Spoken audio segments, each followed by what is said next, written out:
Car sales are up all around the country and here in South Florida as well, as the economy seems to be getting a little better. So we have you covered if you're in the market for a new vehicle. Fox 29 Common Sense attorney Shari Olefson is here with part 2 of her series on buying a new car. Thank you so much for being here. My pleasure. Well, last week we covered what you need to do before you look into purchasing a car, doing your homework, and if any viewers missed that, it's at AskShariO.com. They can see that clip. Okay, thank you for plugging that in there. Now we're ready to pull the trigger. What's next? Well, the next thing we want to do is look at the loan. And nowadays, we've got all these new laws and rules to protect us from dangerous loans. There are a couple of ways that we can do that ourselves, too. First and foremost is always to shop at least 3 quotes. We want to be shopping our loan as hard as we shop the car, because depending on your circumstances, you might actually pay more for the loan than you pay for the car itself. Where do you start with that? Your regular bank? Well, nowadays, we've also got online resources. Okay. So you can easily go online and qualify and print out that qualification. But, of course, your own bank is a great resource.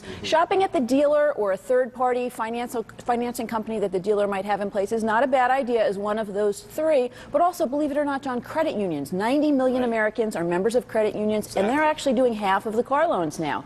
So you want to take that approval in writing to the dealer when you go, because that's the next best thing to being a cash buyer, and that will enable you to shop a little harder.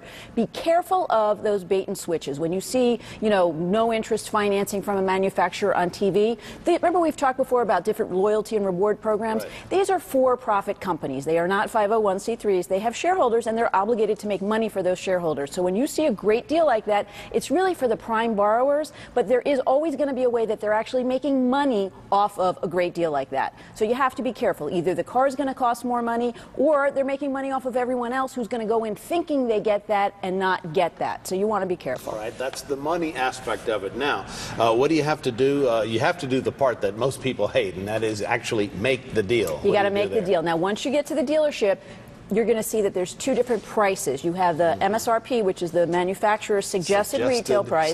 Right, we call that the sticker price, or the dealer invoice. You want to find out what the dealer invoice price is and negotiate up from there. You want to negotiate the price of your car first. If you have a trade-in, negotiate that afterwards. More than 20% of Americans last year had a trade-in, and they were actually upside down by an average of $4,000. So what the dealers try to do is sell you what's called a stacked loan that adds that into the price. All you're doing is moving the goalpost down the field. So we'll just take that off your hands and incorporate it into the deal, give you a bunch of malarkey, and next thing you know, you're... Right.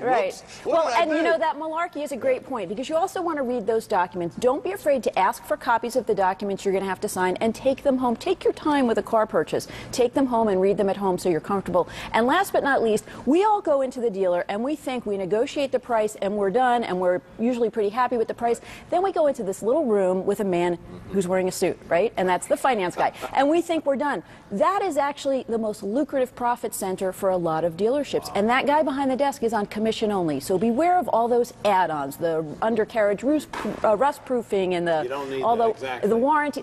It used to be you could buy a product and the company would stand behind it. But now they're trying to sell you a warranty on everything, right? No, exactly. Everybody don't want to get nickel and dime. Right. That's the bottom line. Right. Thank you so much. Great advice. Happy shopping. Let's go back to the news desk.